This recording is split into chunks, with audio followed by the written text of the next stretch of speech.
منها أجادب أمسكت الماء فنفع الله بها الناس فشربوا منها وسقوا وزرعوا، وأصاب طائفة منها أخرى إنما هي قيعان لا تمسك ماء ولا تنبت كلأ، فذلك مثل من فقه في دين الله ونفعه ما بعثني الله به فعلم وعلم، ومثل من لم يرفع بذلك رأسا ولم يقبل هدى الله الذي أرسلت به. My dear viewers, we're about to study a very rich hadith, has a great deal of wealth of knowledge. May the Almighty Allah benefit us of this hadith. The meaning of this hadith, which is narrated by Abu Musa al-Ash'ari, may Allah be pleased with him, that the Messenger of Allah, peace be upon him, said, the guidance and knowledge with which Allah has sent me are like an abundant rain which fell on land. And this land was not all the same. It was divided into three portions. The first is a fertile part of the land which absorbed the rainwater and accordingly brought forth plenty of herbage and pasture. And the second was a solid land which retained the water by which Allah has benefited people, so they drank out of it and they irrigated their crops, they sowed their seeds. And the third part was a sandy plain which could neither retain the water nor produce herbage. It simply absorbed the water and it is barren. Such is the similitude of a person who became well versed in the religion of the Almighty Allah and receives benefits from the message entrusted to me by the Almighty Allah. So he himself is a beneficial. He has learned and he has taught this beneficial knowledge to others. Such is also the similitude of a person who has stubbornly and ignorantly rejected Allah's guidance with which I have been sent. As I said, brothers and sisters, this is a very wealthy hadith and we need to ponder over it, not just learn its meaning. So the hadith has several likening and resemblances. In the beginning, Rasulullah sallallahu alaihi wasallam resembled the knowledge and the guidance to the rainwater. And what is the similarity between both? In Surah Fatir, in ayah number 9 in Surah Fatir, Allah the Almighty says, فَسُقُنَاهُ إِلَى بَلَدٍ مَيِّتٍ فَأَحْيَيْنَا بِهِ الْأَرْضَ بَعْدَ مَوْتِهَا. As the Almighty Allah was counting and reminding some of His countless blessings, He mentioned the rain, where the Almighty Allah directs the rain whichever direction He wishes. So He says, we drove it and we sent it إِلَى بَلَدٍ مَيِّتٍ, to a barren land, to a city or a village which was dead. Why? Because it was drought. There was no water. You know, in Texas, couple decades ago, even though Texas is very rich with oil, and some cities, they have the oil bombs in their backyard. The citizens, they have in their backyard their own water, oil well, and they produce oil. But when there was a major drought decades ago, people moved away. And the real estate became zero. No one wants to stay, even though there is plenty of oil, but there is no water. So they cannot irrigate the land, no fruits, no herbage, no vegetations, no livestock, no life. You have gold, but there is no life. It's not worth it. You have oil, the black gold, but there is no water. It's of no use. So people moved away and they migrated from their homes from Texas. So Allah subhanahu wa ta'ala says, سُقْنَاهُ إِلَى بَلَدٍ مَيِّتٍ. This city was pronounced dead. Why? Because there was no rain, no water. The rivers dried up. فَأَحْيَيْنَا بِهِ الْأَرْضَ بَعْدَ مَوْتِهَا. So we revived the land after its death. What brought life to the land? The rain water, by the leave of Allah. Let's take another reference, ayah number 164, chapter number 2, Surah Al-Baqarah.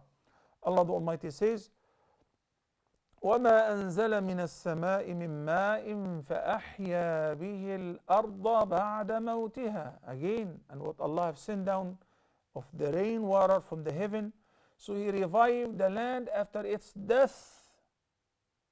There was drought, no herbage, no vegetations, no livestock, no life. That's why that means, and it is equal to death. Mawtiha, it was dead.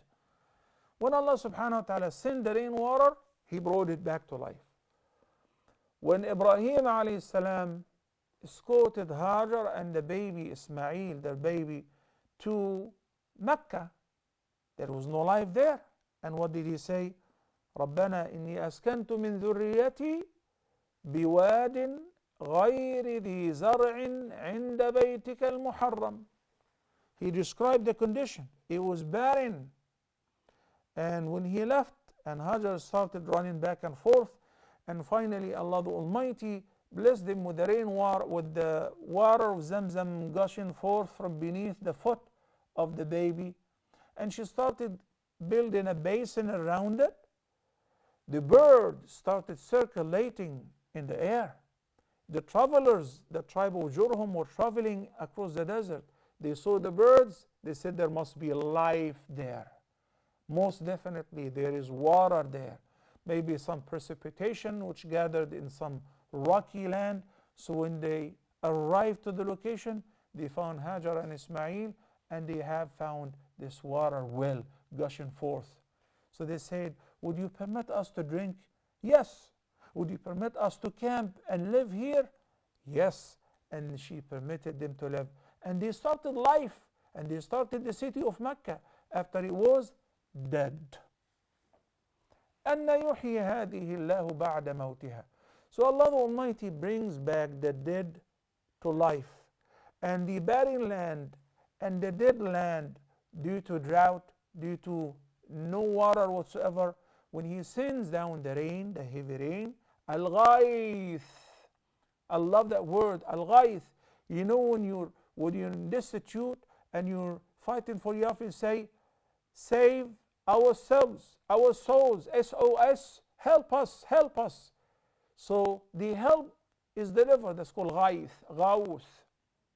A help in order to spare life. So it's called al-ghayth, which brings back life to the dead. So the herbage starts growing and the life starts flourishing, whether the livestock, the vegetations, or the human beings, and so on. And Allah subhanahu wa ta'ala says in another ayah in Surah Al-An'am, chapter number 9, verse number 122, describing the knowledge and the guidance, al-ilm wal-huda, as it gives life to the dead heart. So in the first couple ayat, ayah number 9 of Surah Fatir, and the other ayah of Surah Al-Baqarah 164, Allah described the water, the rainwater, as a source of life. It gives life to the dead, and it gives life after death. And now Allah subhanahu wa ta'ala is going to describe al-ilm wal-huda, knowledge and guidance. He says, أَوَمَنْ كَانَ مَيْتًا فَأَحْيَيْنَاهُ وَجَعَلْنَا لَهُ نُورًا يَمْشِي بِهِ فِي النَّاسِ كَمَنْ مَثَلُهُ فِي الظُّلُمَاتِ لَيْسَ بِخَارِجٍ مِنْهَا. Are they equal? One who used to be dead, ميتا, he was dead. فَأَحْيَيْنَاهُ, and we brought him back to life. Via what means? وَجَعَلْنَا لَهُ نُورًا يَمْشِي بِهِ فِي النَّاسِ. The life which was given to the dead person here was the guidance, the knowledge, and the hidayah. He was given nur, light, to walk with among people. Can he be compared to somebody who is still living in darkness? So here we're talking about what kind of life? The life which made the dead person alive as a result of knowledge and as a result of guidance. So al-ma', the water, and al-ilm wal-huda, knowledge and guidance, share the fact that they bring the dead back to life. Here we're talking about what kind of dead. In the case of water, there was drought because there was no water. So this is typical death. In the case of al-ilm wal-huda, death here refers to the moral and the spiritual death. Yes, the person is physically fit. The person is working hard and he's living. And over the weekend, he spends the night at the nightclub. He drinks, he dances, he commits adultery, and he takes drugs. He's alive, physically alive. But he's living in ignorance, he's living in darkness because he has no knowledge, which leads to guidance or huda. So now we know the similarity between al-ma', the water, the rainwater, and al-ilm wal-huda. The second resemblance and likening is resembling the hearts to the land, to the earth. When the earth receives the water, it reacts. If it is fertile, it produces the fruits, the vegetations, the herbage, and the pasture. And if the heart is healthy and receives the knowledge and the guidance, it produces iman. And the person will start developing nur with which he walks around among people. And the earth, which is solid, when it receives the rainwater, it may retain it so others may benefit out of it. And the earth, whenever it is barren, like sandy land, the desert, no matter how many clouds empty their water on the sand, it is of no use, it is wasted. And this is similar to the hearts of people who are locked up. So whenever guidance descends upon them, they do not benefit out of it. Whenever knowledge is presented before them, they reject it and they prefer to live in darkness due to ignorance. This is the hadith that we have, brothers and sisters. There are three examples that the Prophet ﷺ drove in this hadith. مثل ما بعثني الله به من العلم من الهدى والعلم. And there is a very strong bond between guidance and knowledge. There is no way that one can be rightly guided without attaining the proper knowledge.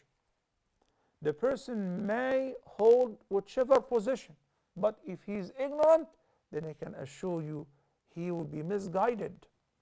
And the person may be extremely poor, but he has the proper knowledge, he is rightly guided, and he lives in this life as if he is the richest, because this ilm benefits him during the times of hardship, adversity, and destitute.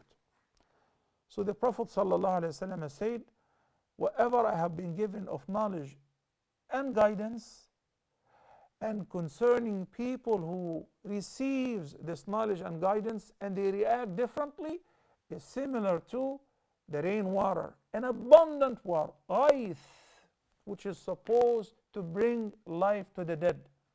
It falls on the land, but not every land is the same.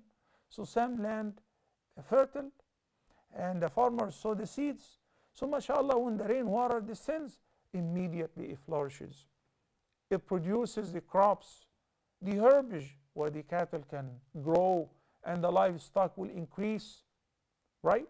And then we as human beings, we benefit from the herbs, from the herbage, from the plants, the vegetations, and also the fruits and the livestock. So there is a life cycle, mashallah. This is similar to whom, brothers and sisters?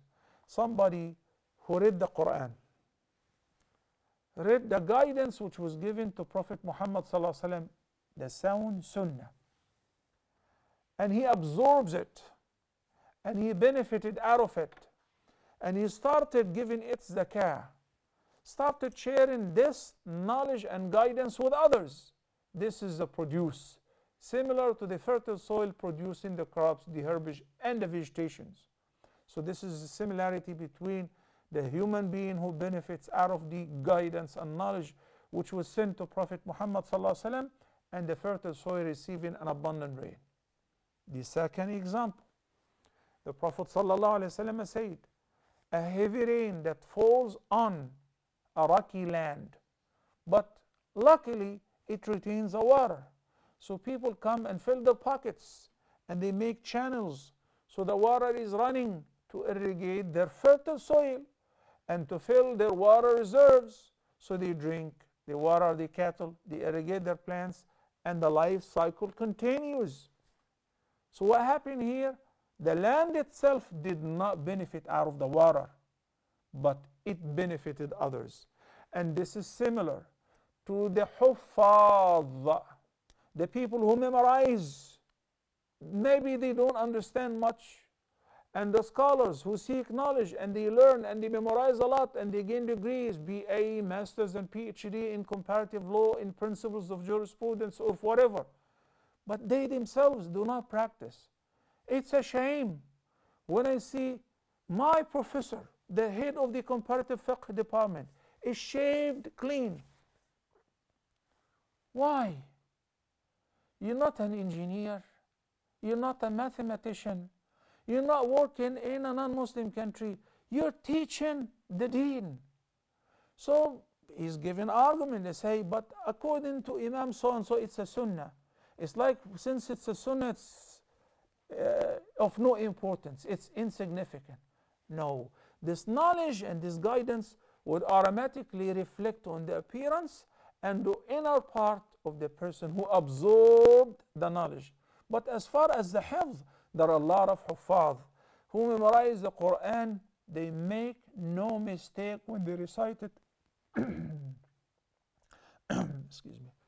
When they recite it in Taraweeh from cover to cover, not a single time they make mistake. But you ask him, why in this ayah the word haya is written with alif and it is written with waw in the other ayah? I have no clue. I never noticed. He's a hafiz. Okay? MP4, MP3. So you can press the button, mashallah, he recites. Well, it's not bad. But unfortunately, he could have benefited out of what he has memorized. This is the catch. But he's still in the good category. Because why? Because he is benefiting others. So Hafiz Saab, can you teach my kids? Make them learn Quran. So they make them memorize Quran. Then we send them to another teacher to teach them how to understand the Quran, how to comprehend it. This guy's role is retaining the knowledge to pass it on to others.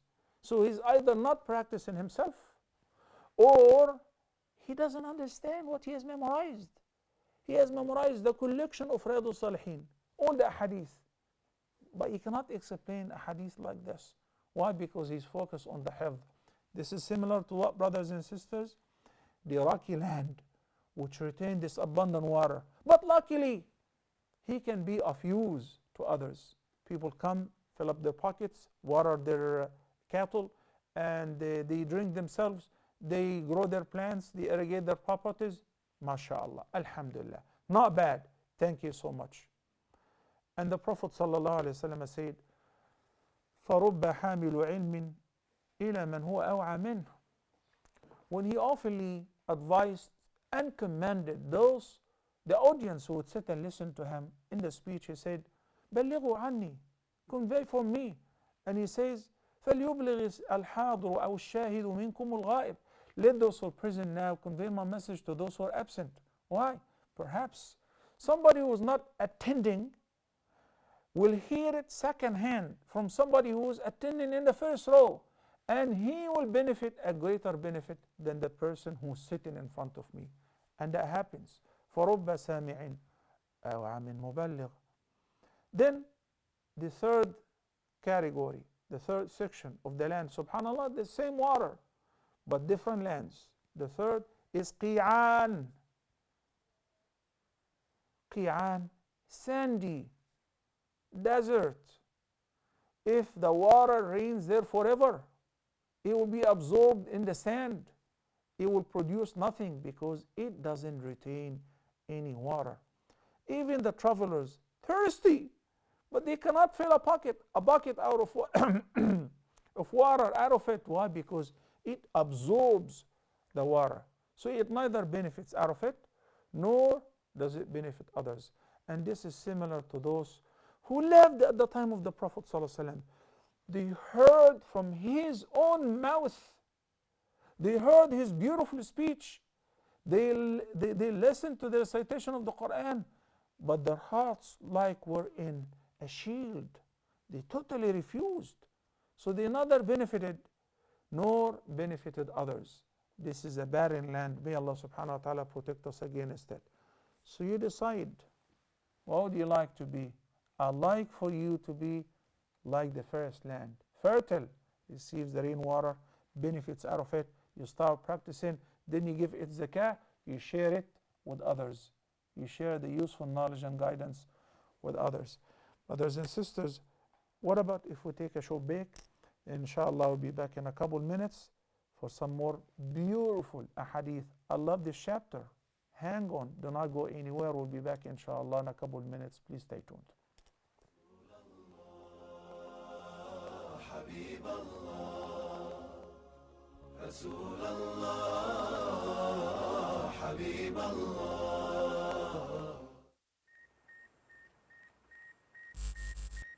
Streaming to your doorstep. Broadcasting and streaming technology has advanced a lot. Are you missing Huda TV's live streaming because your country is not on Nilesat's coverage footprint?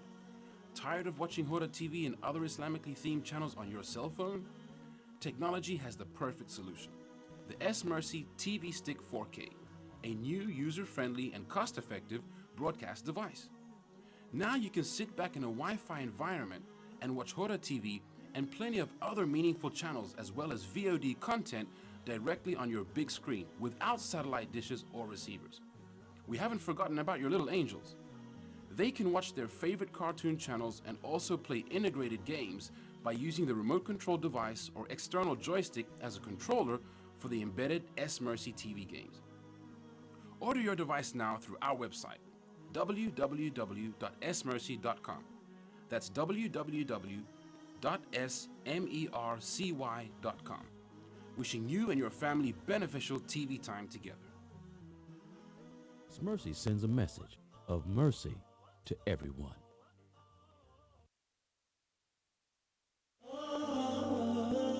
So how have you been, man? Yeah, I'm good, Sheikh. How are you? Very good to see you. Subhanallah, How it's are been you? a long How's your time. family? Yeah, alhamdulillah. So how is the Muslim community in the UK as well? Yeah, they're okay, but you know, some of the youth, they're facing issues.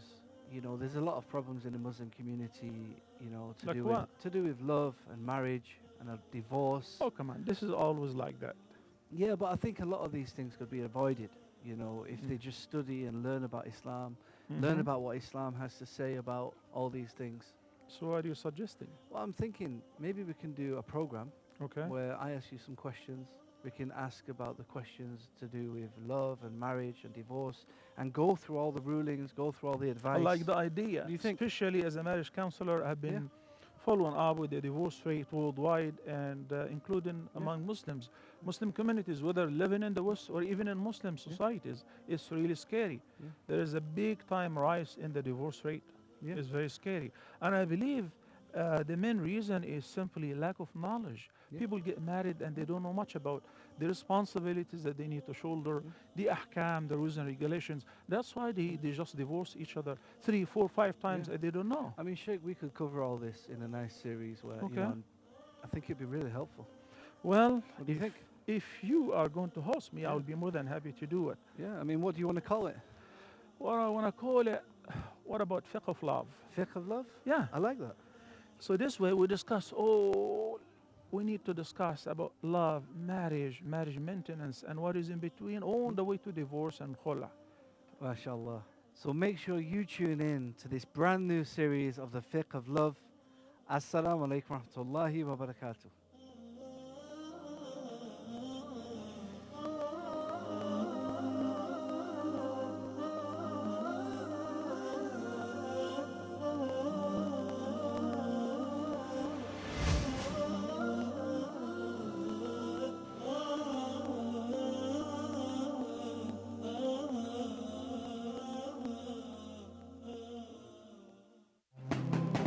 We are expanding. Glad tidings to Huda TV viewers in Nigeria and neighboring countries. We are broadcasting now on the Nigerian communications satellite NigeComSat 1R, and specifically through its direct-to-home broadcasting headend, DTH. You can subscribe and make use of your existing decoder. Any decoder that can receive DVB-S2 MPEG-4 and is not locked can view the channel for free. For free-to-air viewing, please tune into the following parameters. Satellite NigeComSat 1R. Frequency 12.518 GHz. MSPS 29.5. Polarization horizontal. Downlink KU band. Coverage across the Economic Community of West African States, ECOWAS 2 satellite footprint. Africans, particularly Nigerians, can enjoy our edutainment programs in the comfort of their own homes through NigeComSat, free-to-air, or the DTH service with an excellent picture quality and zero subscription fees. Our media partner. NigeComSat, African-rooted, globally positioned.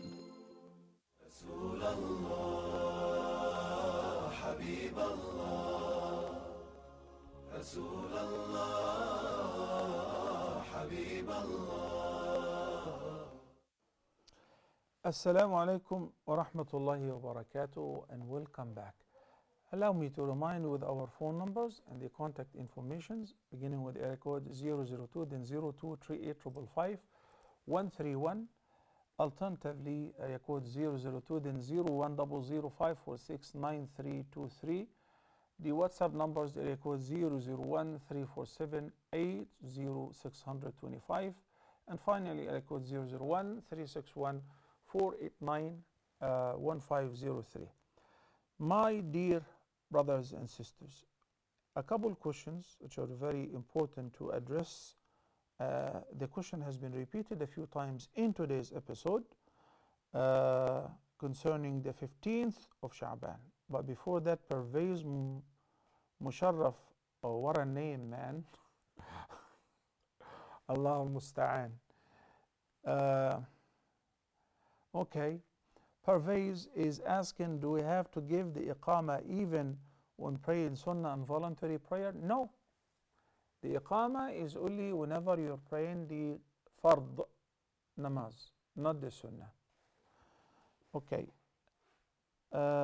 We have Emerin asking about the same thing, and Kaniz, or yes, Kaniz Saida asking again about the 15th of Sha'ban in our country and what to do and what not to do. And let's take Sister Asiya first, then inshallah we'll get back to answer. There are 3 or 4 questions concerning the 15th of Sha'ban and what not to do and what not and what to do, inshallah. Assalamu alaikum. طيب. Assalamu alaikum. طيب. Let me tackle this first. We'll put the calls on hold until I'm done with this one. Yesterday, I made a quick reminder. I was even driving, and I said, tonight is going to be the 15th of Sha'ban. And it's such a blessed night. And the Prophet ﷺ said that on the 15th of Sha'ban, Allah will look at His servants in the dunya, and He will pardon them all except a mushrik or a mushahid. And we spoke about ash-shahna and what it means, and having discourse with your family members, with your brothers and sisters in the Muslim community. So Allah subhanahu wa ta'ala will keep you away from that forgiveness on this night because of shahna, because of boycotting and not talking and disconnecting your relations with your relatives and your brothers and sisters in Islam. And the advice was, make sure tonight you connect to your family members, uphold the ties of your kinship, and make sure that you seek forgiveness in case that we've done anything wrong or committed any act which is perceived as shirk. Right? Right. This is a hadith which is also authenticated by Sheikh Albani. Some say it's a Hasan hadith or sound hadith. Besides that, anything, any hadith that describes a particular act of worship or a particular dua on the night or on the day of the 15th of Sha'ban is not sound. This is what I said 15 years ago, and this is what I'm saying today. Yesterday's message was very simple. The hadith says, Allahu yattali'u ala ibadih. Allah will look at His servants on the night of the 15th of Sha'ban. فَيَغْفِرُ لَهُمْ إِلَّا لِمُشْرِكٍ أَوْ مُشَاحٍ. And then He will pardon them and forgive them their sins, except two people. Someone who associates partners to Allah in worship, or a mushahin, somebody who is boycotting, not talking, and disconnecting his relations with his Muslim brothers and sisters or with his kin. Very simple. If somebody decided to seek forgiveness on that night, to send the peace and the blessings upon the Prophet ﷺ, do like every night. May Allah bless you. There is no prescribed particular number of rak'ahs or jama'ah to be offered in the masjid. All those hadith are fabricated in this regard. 100 rak'ah, 1,000 tasbih, or a festival or celebration. There is no such thing. Never the Prophet ﷺ prescribed that. But when he says on that night he forgives all the believers except a mushrik or a mushahin, then we remind one another to take advantage, to connect, to reconcile with the family members and with those whom we happen to boycott. It's very simple. There is no confusion whatsoever. What about fasting today? We're fasting today. Why? 3 days ago, I posted a short video, a minute or about a minute and a couple seconds, where I reminded Monday in many countries, particularly in the Middle East, was going to be the 13th of Sha'ban. And in it I said, the Prophet ﷺ recommended fasting on the 3 white days, which are 13th, 14th, and 15th of every lunar month. So that is recommended. So I reminded myself and the brothers and sisters, and there was over 1,000 shares to fast on Monday, Tuesday, Wednesday. Then I stayed, and let's add Thursday as well, because Thursdays and Mondays are recommended by default. So we have 4 days to fast. Yesterday I said, those who happen to fast yesterday and today, continue fasting.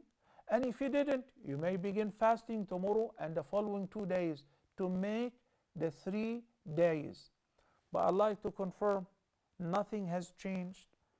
There is no specific act of worship prescribed on the middle of Sha'ban or any day of Sha'ban, at the night or during the day. But what is prescribed in every lunar month, fasting 13th, 14th, and 15th. Today is the 15th. If you happen to fast the last couple days, fine. If you started today and you're going to continue with Thursday and Friday, it is perfectly okay as well. I hope the message is clear. Some people sometimes they hear just a glimpse of the message, and this is what the Facebook says. Somebody watched for 3 seconds. How could you judge a matter which you only heard of it 3 seconds? You didn't hear the full 1 minute. It's not like an hour, it's only 1 minute. Barakallahu feekum. Assalamu alaikum. Sister Asia from the KSA. Assalamu alaikum. Welcome to Ask Huda. Assalamu alaikum. Sister Asia, welcome to the program. Can you hear me? Sister Fawziya from the UK. Assalamu alaikum. Assalamu alaikum, Brother Salah. I cannot hear you, Sister Fawziya. Can you put her on the Yes, speakers, I can please? hear you. Can I start my questions, please?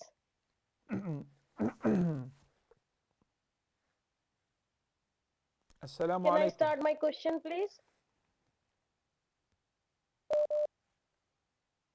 Well, she's not on the speaker yet.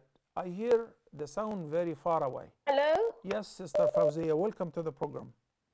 Yes, my question is basically, that I just want to know if your own brother or your own sister is quite poor in the sense that they don't have enough to provide, to have food for the family and children. And on the other hand, brother is wealthy, but on the other hand, the poor sister has her own house, and she has also another house where she gets rent from, but the rent is only providing her utility bills. Is so small rent. So in that sense, can the other sister give her uh, zakat? Is it eligible to give zakat to your own sister or brother Thank who you, Sister cannot Fawzia. manage to Yes. pay on bills and provide food for her own children, but on the other hand, they have own properties? Okay, So thank you, just wanted Sister to know this question. Fawzia. And the another question is, Okay. as today's Shaban, obviously we got to know that this is a forgiveness night, and for that, I heard that there is no extra ibadah, which is fine, but can we do like astaghfar in our own time, or would it come in an extra ibadah طيب. which we don't do every day? So if you just let me know these two, please. Thank you, Sister Fawzia. Let me begin with the second question because it is relating to my earlier discussion. If you get up and you pray, that is perfectly fine. If you pray at any night, that is perfectly fine. If you recite Quran and make istighfar, that is perfectly fine. What is forbidden is to initiate a specific ibadah with a certain number of rak'ahs. Get the people together because we're celebrating tonight, so we're going to pray 100 rak'ah or 20 rak'ah or 10 rak'ahs. Why? Because it is the middle of Sha'ban. There is no such thing. But you get up at night and you pray, Alhamdulillah, may Allah bless you. You give any charity, may Allah bless you. You're fasting, you fasted yesterday and you're fasting today. Great, wonderful. I don't see where people get confused. There is a difference between I am worshiping, I'm doing my ibadah, and believing that there is a prescribed act of worship that I have to do on that particular night with a certain number of rak'ah. Or when the masajid were open in many countries, people they call each other and they go to the masjid to pray on the masjid in that particular night, tahajjud or the night prayer. This is what the Prophet ﷺ did not do.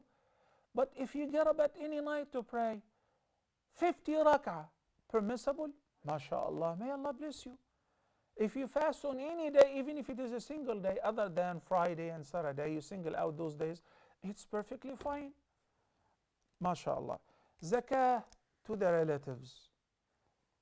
If you know your sister is poor, then she is more eligible for your zakah than others, than those who are not related to you.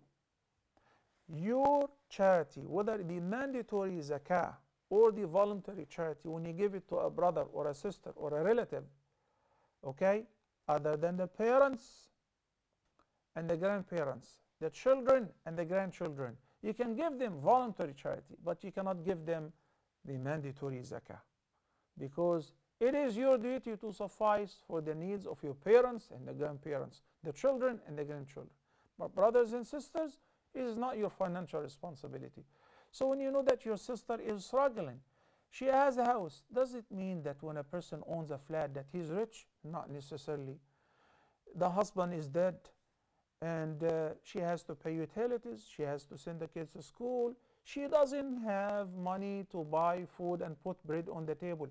She's eligible for zakah, whether from you or from somebody else.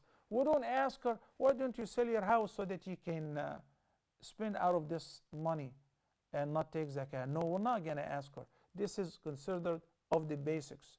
You said she has another property where she collects the rent, but that is basically enough for the utilities. She still cannot break even. Can you give her zakah? If you know that she is poor and she is in need for this money, she doesn't have any source of income to suffice her basic needs, yes, give her from your zakah money, and may Allah bless you. Assalamu alaikum wa rahmatullahi wa barakatuh.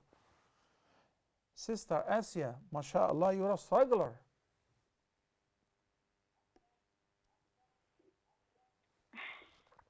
Assalamu alaikum, Sheikh. Wa alaikum assalam wa rahmatullahi wa barakatuh. Assalamu alaikum. Wa alaikum assalam. I hear you.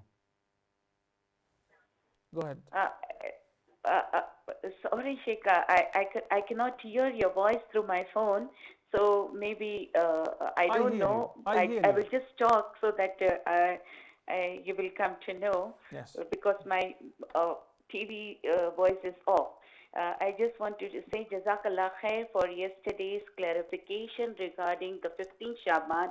It was a very good, nice, small documentary what you sent through video. I mean, documented by you, the wordings.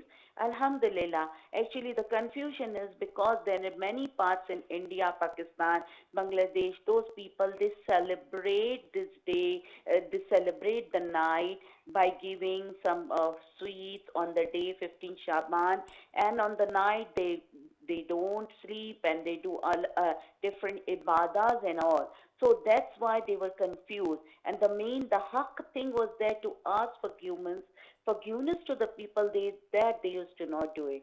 And alhamdulillah, that is what you said. And jazakallah khair. And I request one that how to make a tarawih at home. I mean, how much page should we do in one rakat for Ramadan? Jazakallah khair. Thank you, Sister Asia from the KSA. Assalamu alaikum.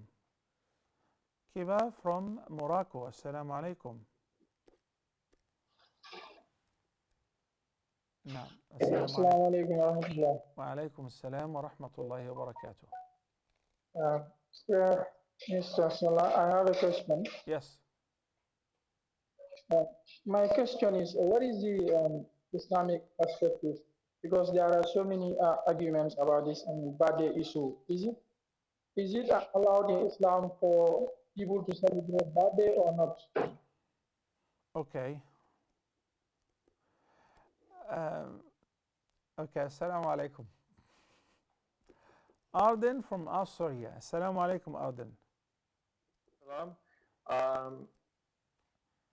Shay, I have a quick question. It's because of waswas from shaitan. Yes. How do I know if this waswas is real? That that I'm the person. This thinking what I have. If this is real or if this is from shaitan, and how can I, give me an example. Give me an example, Arden. I don't know if sometimes if you think of a bad thing, and then you're suffering from these bad thoughts, and you don't know if this is from you or this is from shaitan, and you don't know if what to think of this is waswas or if this is your own thoughts. You know what I mean? If you're this bad person. I know what you mean. Thank you, yes. Arden from Australia. I hope, inshallah, to answer you right now. Assalamu alaikum. Sister Ambreen from the USA, I believe from New York. Assalamu alaikum wa rahmatullahi wa barakatuh. Wa alaikum assalam, Sister Ambreen. Brother Salia, just wanted to ask you a question. Like you said, it's Shaban, and Allah doesn't accept if you don't make up with your relatives or your brothers and sisters. Yes. Can you hear me, brother? Yes, I hear you. I can. Okay, brother. And my question is that I was actually adopted, and I was away from my brothers and sisters for a very long time. So the thing is that I tried very hard with my brothers and sisters growing up, but I was always neglected by them. Secondly, the other thing is my mom, who adopted me, I get stuck in the middle. So will I be sinful for that, for not meeting my brothers and sisters? Because then I'm upsetting my mother. Wait a minute. The one that adopted me. Because she doesn't want me to. Okay, wait a minute. So you're talking about your biological brothers and sisters. You have blood brothers and sisters whom you know whom they are. And then you have an adopting mother, a foster mother. Am I correct? Yes, brother, I can't hear you. I can't hear you properly. Okay. I will try to guess your question, Sister Ambreen. Thank you. Assalamu alaikum.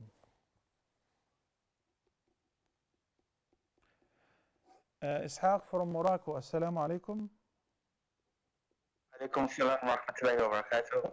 Assalamu alaikum, akhi. Go ahead. Walaikum salam. Yes, brother, I had two questions. Yes, go ahead.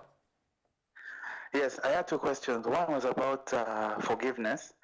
I don't know, I know in the Quran Allah says there are those people who He will turn their evil deeds into good deeds when they do tawbah. So I was just wondering, does that mean that if you do tawbah and you die, you will not see any of the bad things you did and things will be easy for you in life, like in the akhirah, and you won't go through any trial? Let me put it like that. Okay. Then the second question I had was, I was reading that Rasulullah said that there will be people who will be doing jihad until Yawm al-Qiyamah.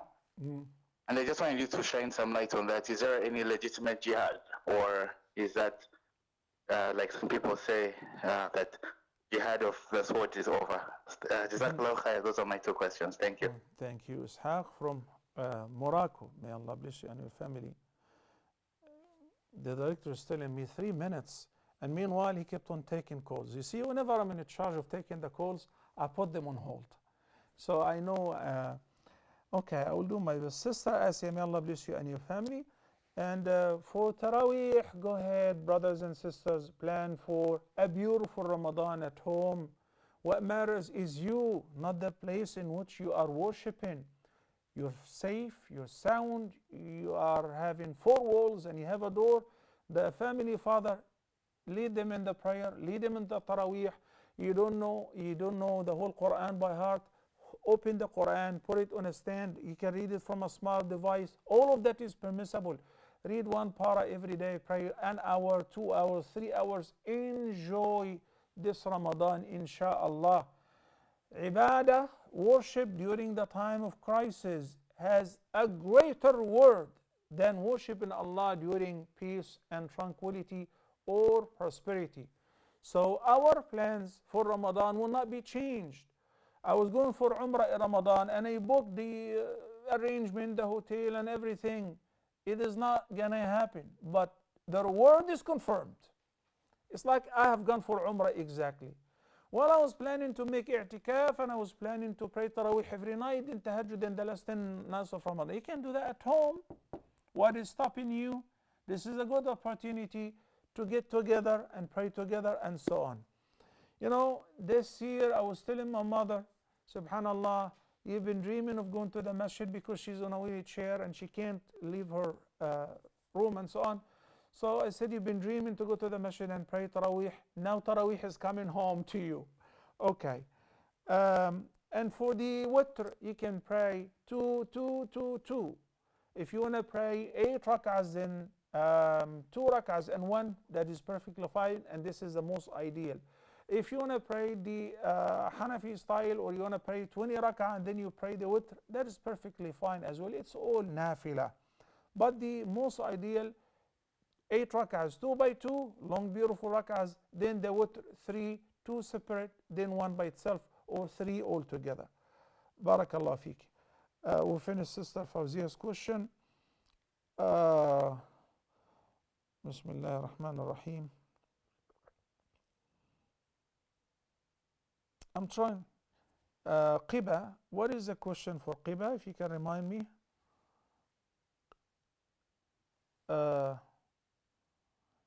Okay, let me take Arden from Astoria.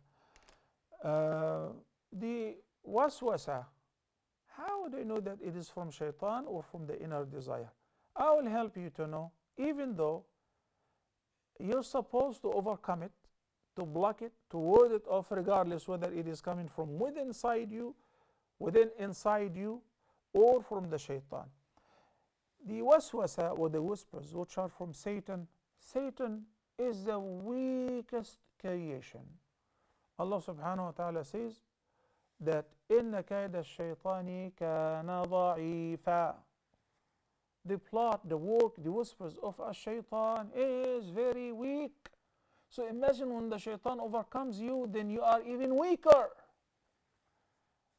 فإذا قرأت القرآن فاستعذ بالله من الشيطان الرجيم وإما ينزغنك من الشيطان نزغ فاستعذ بالله من الشيطان الرجيم.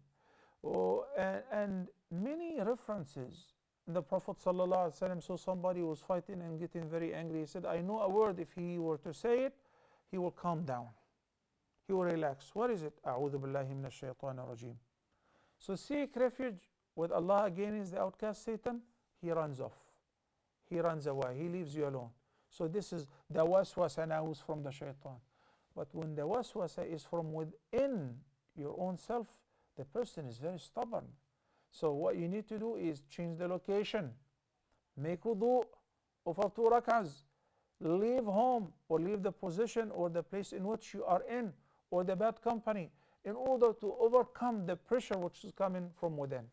And that on the long run, it can be overcome via increasing the level of iman.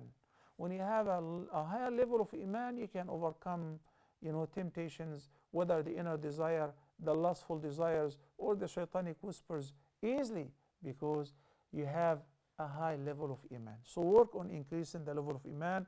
Ramadan is just around the corner, and this is a good opportunity to do that. Sister Ambreen from New York, the question is, uphold the ties with your kinship, with your blood brothers and sisters. You don't have to tell the adopting mother, but you gotta connect with your brothers and sisters. Ishaq from Morocco, when Allah subhanahu wa ta'ala says, أولئك يبدل الله سيئاتهم حسنات, فأولئك يبدل الله سيئاتهم حسنات.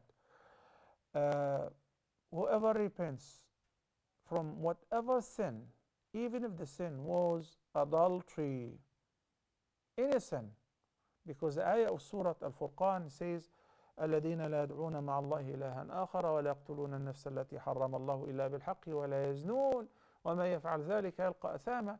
So after all, if the person sincerely repented and fulfilled all the terms and conditions of repentance and followed the evil deed with one which is good, and he maintains steadfastness, not only that the sins will be forgiven, but let's say that he used to have 10,000 sins, they will appear in the record of his deeds as 10,000 good deeds. يُبَدِّلُ اللَّهُ سَيِّئَاتِهِمْ حَسَنَاتٍ. Allah will exchange their bad deeds with good deeds.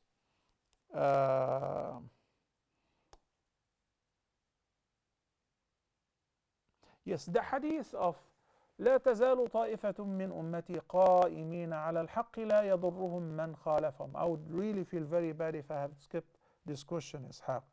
Yes, the Prophet ﷺ said that a group of my ummah will continue remaining steadfast on the straight path, supporting the deen and observing jihad, no matter who opposes them, no matter even if the rest of the ummah call them whatever names, until Allah subhanahu wa ta'ala make them victorious, and until the day of judgment. So when you say that, some people say there is no more jihad, so why do we have armies? Why all those Muslim countries have armies and they keep buying weapons? I know for now they buy weapons to kill each other, but eventually one day those armies will be utilized to support the truth and to defend the deen of Allah, and this is what it's supposed to be for. Brothers and sisters, may Allah bless you, and may Allah subhanahu wa ta'ala grant us a long life and good deeds, keep us healthy, wealthy, with a high level of iman, so that we witness the blessed month of Ramadan, we and our loved ones, in the best condition. أقول قولي هذا وأستغفر الله لي ولكم وصلى الله على سيدنا محمد وعلى آله وصحبه وسلم والسلام عليكم ورحمة الله وبركاته. To be the best and give his best religion to them. Allah our God is the greatest, the one and only glory to him. He wanted humans to be the best and give his best religion to them. So why did they ignore that?